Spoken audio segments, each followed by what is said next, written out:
Alors, quand allons-nous utiliser les tests non paramétriques? Eh bien, lorsque les conditions d'utilisation des tests paramétriques ne sont pas vérifiées. Entre autres, lorsque nous sommes dans le cas de la non-connaissance de la distribution de la loi de probabilité de la variable d'étude ou lorsque celle-ci ne suit pas une loi normale. Et ceci est tout particulièrement vrai dans le cas d'échantillons de petite taille. Alors bien qu'ils soient moins puissants que les tests paramétriques, les tests non paramétriques vont nous permettre, sans aucune hypothèse particulière sur la loi de probabilité de la variable d'étude, eh bien, de tirer des conclusions très intéressantes. Alors si on les appelle non paramétriques, c'est parce qu'il n'est nul besoin de paramètres exacts, tels que la moyenne ou la variance, pour construire le test. On remplace les valeurs réelles prises par la variable par les rangs de ces valeurs. On passe dès lors à une échelle ordinale qui est celle qui est utilisée dans le test. Ces tests sont universels. Que la variable quantitative soit continue dans le cas où l'on ignore sa loi de distribution et où les échantillons sont de petite taille, ou que cette variable soit quantitative discrète, ou bien encore, dans le cas de variables qualitatives ordinales, eh bien, nous allons pouvoir utiliser le test de Mann-Whitney qui est très populaire, le test de Wilcoxon. Nous allons pouvoir faire le test T du coefficient de corrélation de Spearman dans le cas des distributions bivariées, ou bien le test sur les signes utilisant la loi de binomial, et il y en a bien d'autres. Dans le cas de variables nominales, eh bien nous avons déjà consacré des vidéos à la réalisation, dans ce cas précis, de tests du Qui2, très populaire. Il ne faudra tout de même pas oublier qu'il existe le test de Fisher exact. Cette vidéo va être tout particulièrement dédiée au traitement d'un test de Mann-Whitney. Donc nous n'allons pas balayer tous les tests non paramétriques qu'il vous est possible de réaliser dans le cas où vous disposez de variables continues mais dont vous ignorez la loi de distribution, ou dans le cas de variables discrètes ou encore qualitatives ordinales. Nous allons voir que le test de Mann-Whitney est un test très populaire et essayer de comprendre comment on va pouvoir l'utiliser. Il faut savoir qu'il y a un test concurrent du test de Mann-Whitney qui est le test de la somme des rangs de Wilcoxon. Mais les deux tests, Mann-Whitney et Wilcoxon, conduisent exactement aux mêmes conclusions et peuvent se déduire l'un l'autre.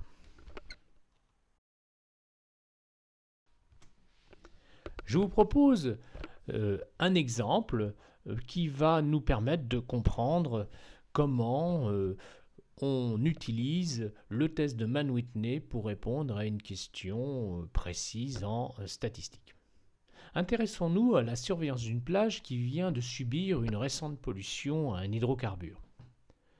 Un prélèvement de 8 coques au hasard sur cette plage a permis de mesurer au laboratoire la concentration du polluant contenu dans leur chair en milligrammes par kilogramme de poids sec.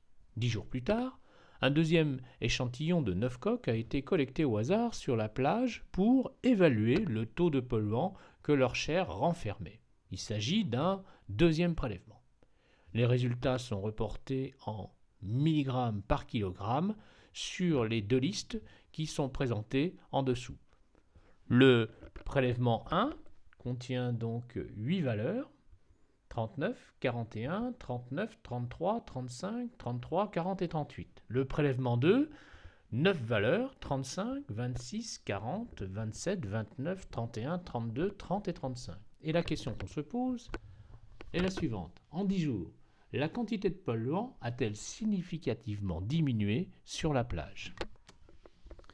Alors nous voyons que les deux séries de valeurs, prélèvement 1 et prélèvement 2, sont associées à des tailles 8 et 9 qui sont toutes deux inférieures à 30. Nous sommes donc dans le cas particulier d'échantillons de petite taille.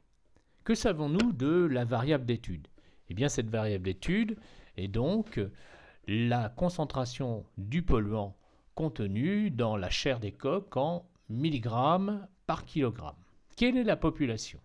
Eh bien, nous sommes donc confrontés à deux populations. La première est celle que constitue la plage, l'ensemble de la plage, c'est-à-dire toutes les coques que nous pourrions ramasser sur cette plage au moment où nous commençons le premier prélèvement.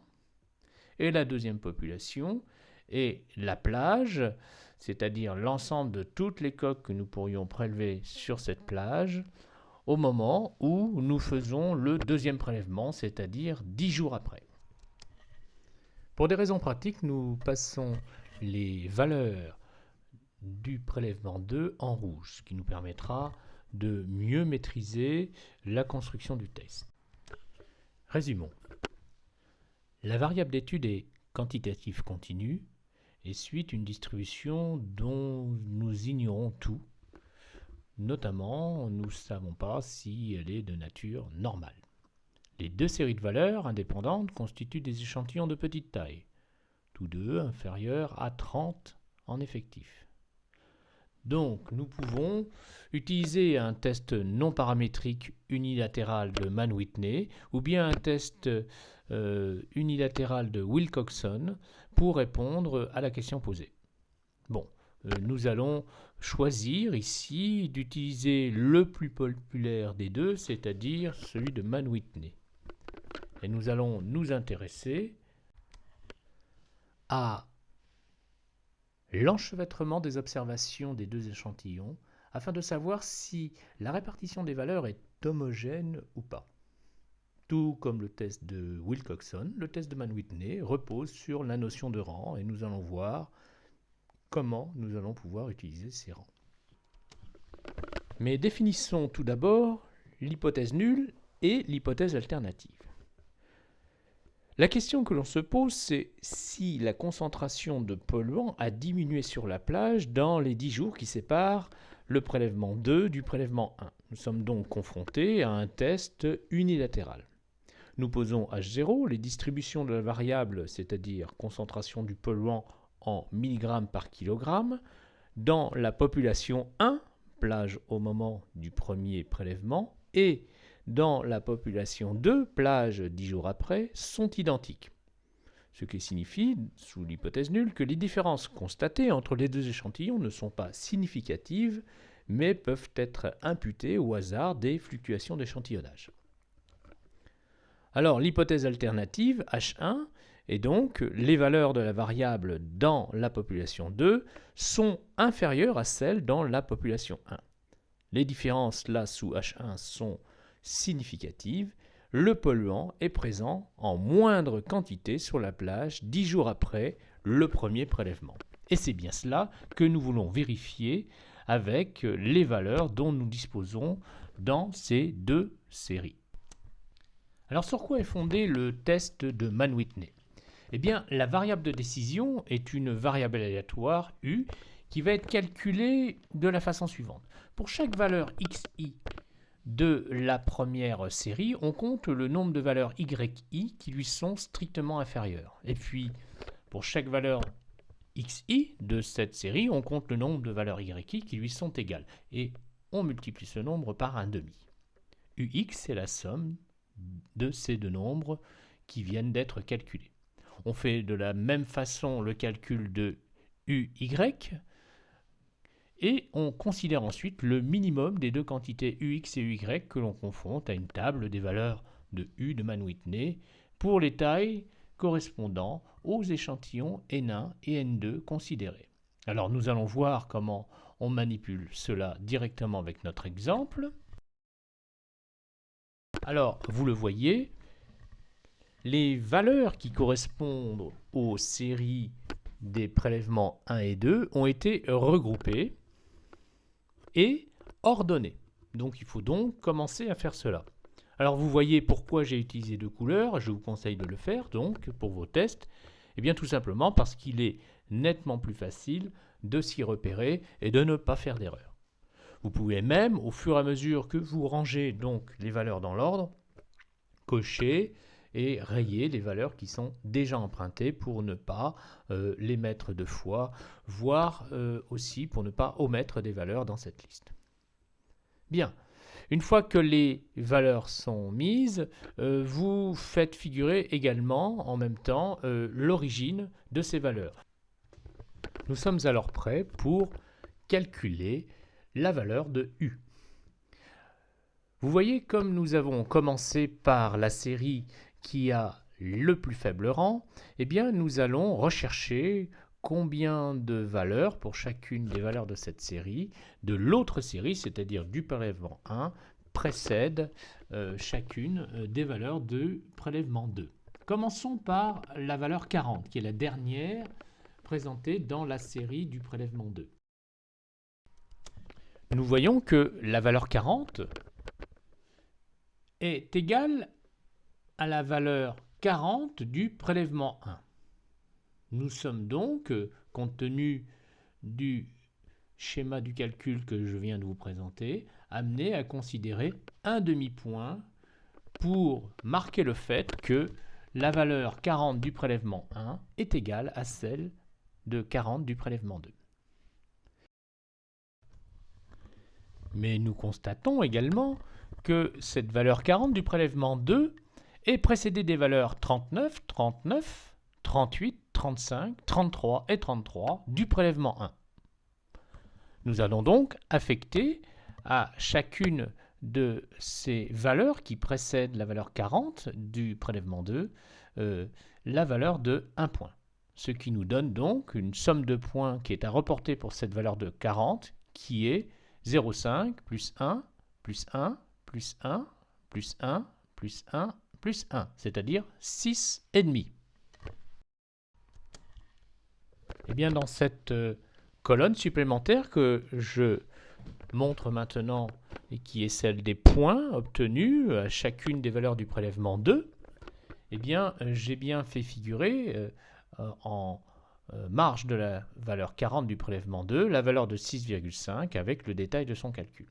De la même façon, nous voyons que la valeur 35 du prélèvement 2 est précédée ou égalée donc respectivement de 35 au prélèvement 1, 33 au prélèvement 1 et 33 au prélèvement 1, ce qui fait donc une somme de points de 0,5 plus 1, c'est-à-dire 2,5. Nous procédons de la même façon pour la deuxième valeur 35 du prélèvement 2 pour obtenir à nouveau le score de 2,5. Quant aux 6 premières valeurs de 26, 27, 29, 30, 31 et 32 du prélèvement 2, eh bien, elles n'ont aucune valeur du prélèvement 1 qui les précède. Nous avons donc un score de 0 pour chacune de ces valeurs. Lorsque nous faisons la somme des points obtenus, nous obtenons la valeur de U qui est recherchée, c'est-à-dire 11,5. Et c'est cette valeur que nous allons confronter à une table de Mann-Whitney pour conclure et décider de l'acceptation ou non de l'hypothèse nulle.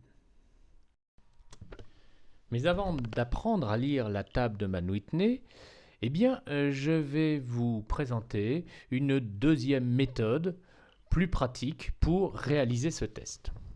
Nous allons, comme d'habitude, considérer les valeurs ordonnées avec l'origine des prélèvements qui concernent chacune de ces valeurs. Donc, les valeurs ordonnées sont réunies et nous allons créer deux colonnes. Deux colonnes destinées à recevoir les rangs pour chacune des séries. Je vous ai parlé des rangs, nous allons donc appliquer cette méthode pour trouver cette statistique U de 11,5 d'une autre façon.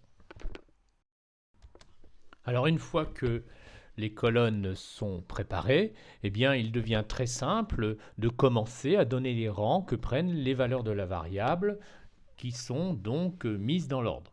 26 du prélèvement 2, donc on va dans la colonne prélèvement 2, eh bien, la première valeur, elle porte le rang 1. Nous ordonnons les valeurs dans l'ordre croissant, les rangs sont dans l'ordre croissant.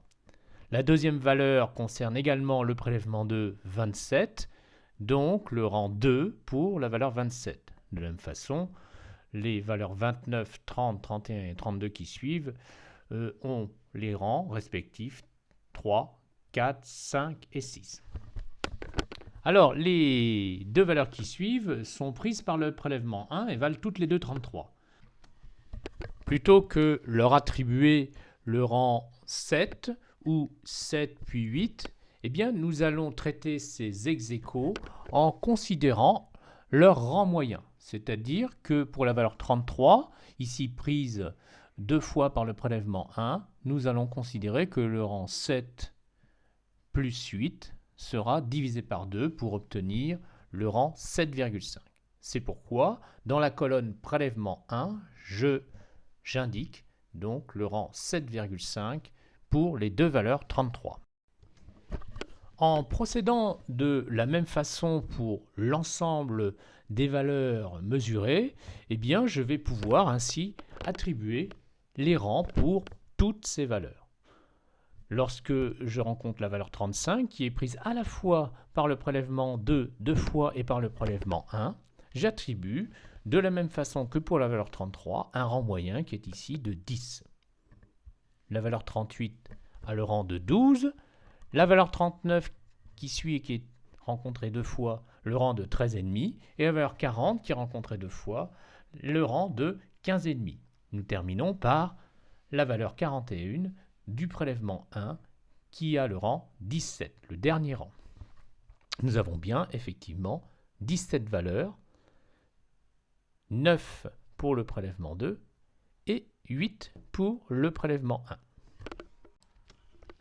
Nous avons donc tout pour calculer la somme des rangs pour les valeurs de la série correspondant au prélèvement 1, qui est ici de 96,5, et la somme des rangs pour la série de valeurs du prélèvement 2, qui est ici de 56,5, que nous portons bien sûr sur notre tableau. Une fois la somme de ces rangs calculée pour les deux séries de valeurs, nous allons retrancher le minimum de la somme de ces rangs pour chacune de ces deux séries. Nous avons vite compris que cette valeur vaut ni facteur de ni plus 1 sur 2, i valant 1 ou 2, dépendant de la série, pour chacune des séries considérées. Et en retranchant donc cette quantité que j'ai fait figurer sur les lignes de mon tableau, eh bien, je vais pouvoir obtenir la statistique U pour chaque série. Nous voyons que n, facteur de n plus 1 sur 2 pour le prélèvement 1 vaut 36, alors qu'il vaut 45 pour le prélèvement 2. Nous avons donc pour la statistique U de Mann-Whitney la quantité 96,5 moins 36 qui est égal à 60,5 pour le prélèvement 1, alors que cette statistique U vaut 56,5 moins 45, c'est-à-dire 11,5 pour le prélèvement 2. Eh bien, il ne nous reste plus qu'à considérer cette fois-ci le minimum de ces deux valeurs, c'est-à-dire 11,5, et à comparer cette valeur minimale au seuil que nous allons lire dans la table de Mann-Whitney. Alors, l'hypothèse nulle sera rejetée si ce minimum est inférieur à la valeur seuil.